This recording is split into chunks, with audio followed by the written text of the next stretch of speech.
Di tengah ketatnya persaingan Moto3 dunia, Circuit of the Americas kembali menjadi panggung pembuktian bagi para pembalap muda terbaik dunia. Sirkuit yang tidak hanya menguji kecepatan, tetapi juga mental, strategi, dan ketahanan. Dan di tengah semua tekanan itu, satu nama kembali mencuri perhatian. Nama yang datang dari Indonesia, Veda Ega Pratama.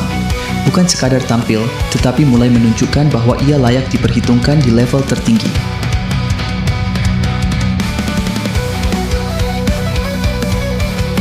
Circuit of the Americas dikenal sebagai salah satu sirkuit paling kompleks di kalender MotoGP.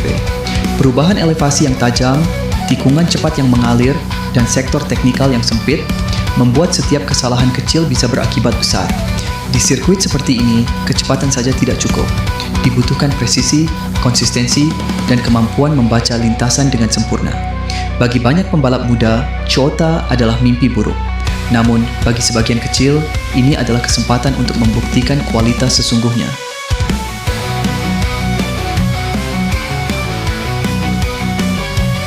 Dalam sesi kualifikasi Moto3 Amerika Serikat 2026, Veda Ega Pratama berhasil mencatatkan hasil yang sangat impresif.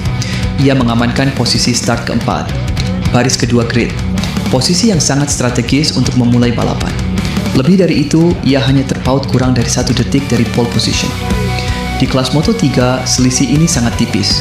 Artinya, Veda berada dalam kelompok utama yang berpotensi memperebutkan kemenangan.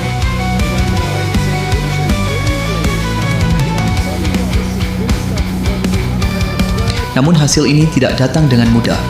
Di sesi latihan bebas, Veda sempat berada di luar 10 besar. Sebuah indikasi bahwa ia masih mencari ritme terbaiknya di sirkuit ini. Banyak pembalap yang ketika tertinggal di latihan sulit untuk bangkit di kualifikasi. Namun Veda menunjukkan hal yang berbeda. Ia belajar dari setiap lap, membaca data, dan memperbaiki performanya secara bertahap. Dan saat kualifikasi tiba, ia siap.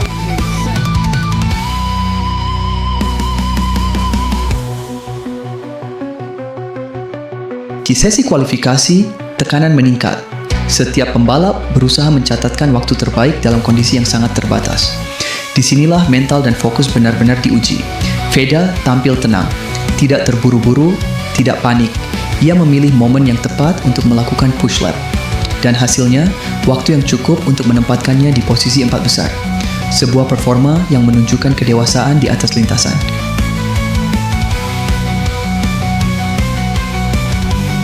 Jika kita melihat sekilas hasil akhir, peningkatan performa Veda Ega Pratama dari sesi praktis ke kualifikasi Q2 terlihat signifikan.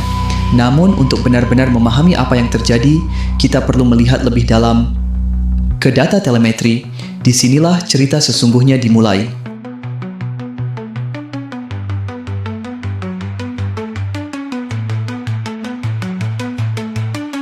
Pada sesi praktis, Veda masih terlihat mencari ritme. Data menunjukkan bahwa ia belum mampu menjaga konsistensi kecepatan di setiap sektor. Terutama di sektor pertama dan sektor ketiga, terdapat fluktuasi kecepatan yang cukup jelas. Hal ini biasanya terjadi ketika pembalap masih beradaptasi dengan karakter lintasan dan setup motor.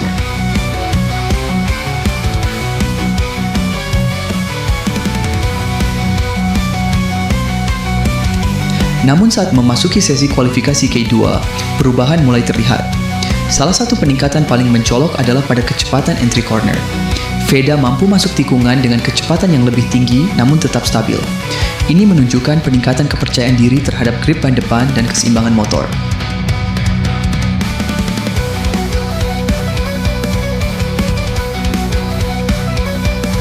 Jika kita bandingkan secara keseluruhan, peningkatan ini bukan hanya soal kecepatan. Ini adalah kombinasi dari adaptasi, kepercayaan diri, dan pemahaman teknis. Veda tidak hanya menjadi lebih cepat, tetapi juga menjadi lebih efisien dalam setiap lap.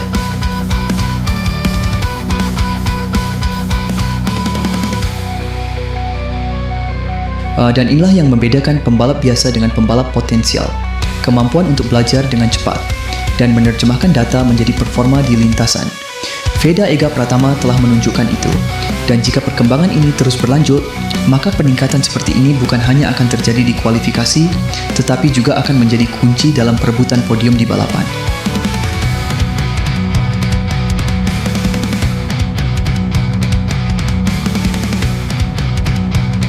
Jika kita melihat performa Feda sejak awal musim, ada satu hal yang menonjol, konsistensi.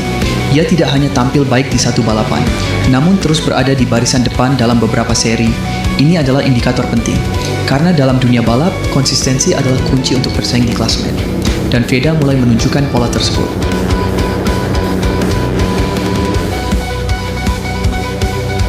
Setiap sirkuit memiliki karakter yang berbeda, dan tidak semua pembalap mampu beradaptasi dengan cepat. Namun Feda menunjukkan kemampuan yang luar biasa dalam hal ini. Ia mampu menyesuaikan gaya balapnya, memahami karakter motor, dan memaksimalkan setiap peluang. Adaptasi inilah yang membuatnya mampu bangkit dari sesi latihan yang kurang maksimal menjadi salah satu yang tercepat di kualifikasi.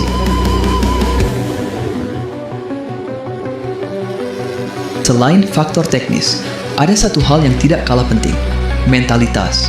Tekanan di level dunia tidak ringan. Sorotan publik, ekspektasi, dan persaingan ketat bisa mempengaruhi performa. Namun Feda tampil berbeda. Ia tetap tenang, tetap fokus, dan tidak mudah terpengaruh oleh situasi di sekitarnya. Ini adalah ciri khas pembalap besar.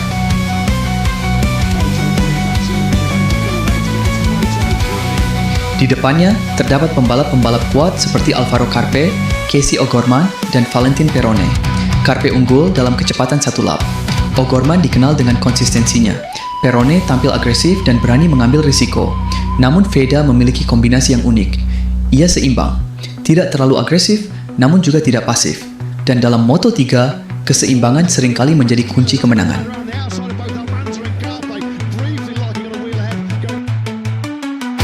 Dengan posisi start keempat, peluang Feda untuk bertarung di grup depan sangat terbuka. Moto3 dikenal dengan balapan yang rapat. Slipstream, strategi, dan timing menjadi faktor penentu. Dan Feda memiliki semua itu. Jika ia mampu menjaga ritme dan tetap berada di grup depan, peluang podium sangat besar.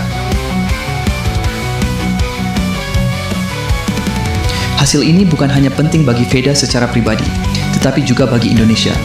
Ini adalah bukti bahwa pembalap Indonesia mampu bersaing di level dunia. Dan lebih dari itu, ini adalah inspirasi bagi generasi muda, bahwa dengan kerja keras dan konsistensi, tidak ada yang tidak mungkin.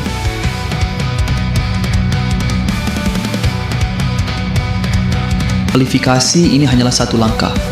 Perjalanan masih panjang, namun arah yang ditunjukkan sudah sangat jelas. Feda Ega Pratama bukan lagi sekadar peserta, ia adalah penantang. Dan jika semua ini terus berkembang, bukan tidak mungkin suatu hari nanti kita akan melihatnya berdiri di puncak podium sebagai juara dunia. Jika Anda ingin terus mengikuti perkembangan dunia olahraga dengan analisis yang tajam dan cerita yang inspiratif, jangan lupa untuk subscribe Sport Global Zone. Karena di sini, setiap pertandingan bukan sekadar tontonan, tetapi sebuah cerita. Sport Global Zone, more than sport. It's a zone.